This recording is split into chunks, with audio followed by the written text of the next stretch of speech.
Engineering the impossibly stealthy. Pot-au-feu deception operations. The art of the invisible army. Picture this. The spring of 1944, somewhere in the flatlands of southeast England. A German reconnaissance pilot banks his Messerschmitt low over the horizon, camera whirring, capturing what appears to be an entire American army preparing for invasion.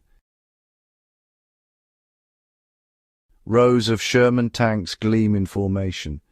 Landing craft crowd the harbors. Radio chatter fills the airwaves with urgent military traffic.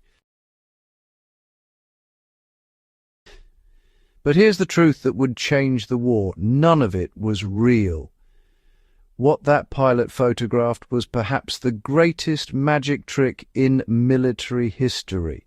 A deception so impossibly stealthy that it would save tens of thousands of Allied lives and alter the course of human events.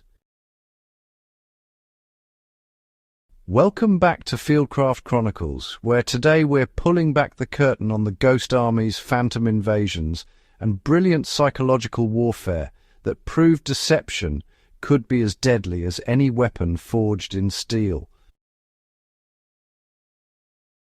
Building armies from air and ambition. The architects of Operation Fortitude understood something fundamental about survival and warfare that every Fieldcraft practitioner should internalize.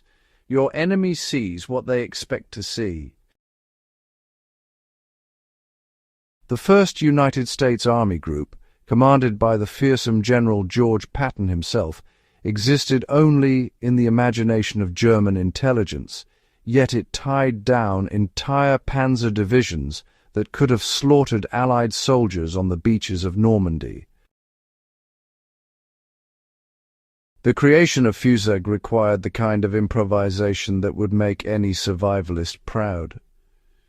Engineers and artists worked side by side, transforming rubber and canvas into an entire mechanized army.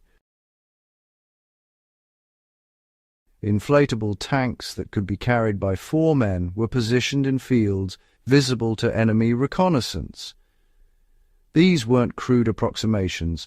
They were masterworks of theatrical deception, complete with track marks carved into the mud behind them and camouflage netting artfully draped to suggest hasty concealment. Wooden aircraft sat on fake airfields, while real soldiers drove single trucks in circles around the perimeter to kick up dust, simulating the movement of hundreds of vehicles. But visual deception was only half the equation. The Ghost Army, officially the 23rd Headquarters Special Troops, understood that modern warfare demanded deception across every sensory spectrum. Under cover of darkness, these audio engineers would position massive speakers near the front lines, broadcasting the carefully recorded sounds of tanks, construction equipment, and thousands of men preparing for battle. Imagine standing in a German observation post at night, hearing the unmistakable clang of tank treads on stone, the shouted orders of officers, the rumble of diesel engines, all of it a recording, played from miles away from where the real attack would come.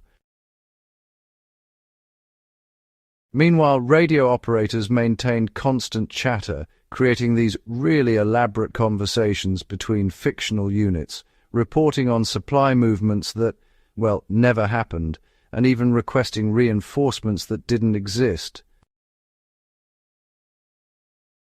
The Germans intercepted these transmissions exactly as intended, and, their intelligence officers dutifully plotted these phantom armies on their maps, seeing a threat that existed only as electromagnetic waves dancing through the air. The dead man who won a battle. Perhaps no deception operation demonstrates the audacity and fieldcraft ingenuity of Allied planners better than Operation Mincemeat. In 1943, British intelligence officers faced a brutal problem: How do you convince the Germans that your invasion target isn't the obvious choice? Their solution required the kind of cold calculation that, well, really defines survival in desperate times. They procured the body of a homeless man who had died of pneumonia, transformed him into Major William Martin of the Royal Marines, and equipped him with a briefcase chained to his wrist containing meticulously forged documents suggesting Allied plans to invade Greece and Sardinia rather than Sicily. The body was released from a submarine off the Spanish coast, where currents carried it ashore exactly as predicted. Spanish officials, sympathetic to the Axis, passed the documents to German intelligence. The Germans took the bait completely, redeploying critical defensive forces away from Sicily. When the real invasion came, the element of surprise was total. One dead man, carefully placed, had achieved what bombing campaigns could not. He had moved entire armies through nothing more than suggestion and misdirection.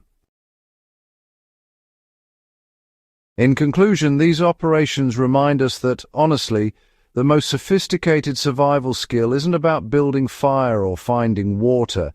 It's the ability to think unconventionally under pressure, to use limited resources with maximum creativity, and to understand that the human mind can be as much an ally as any tool or weapon. The soldiers and intelligence officers who engineered these impossibly stealthy deceptions were practicing fieldcraft at its highest level, adapting techniques of camouflage, misdirection, and psychological warfare that, remain relevant even today.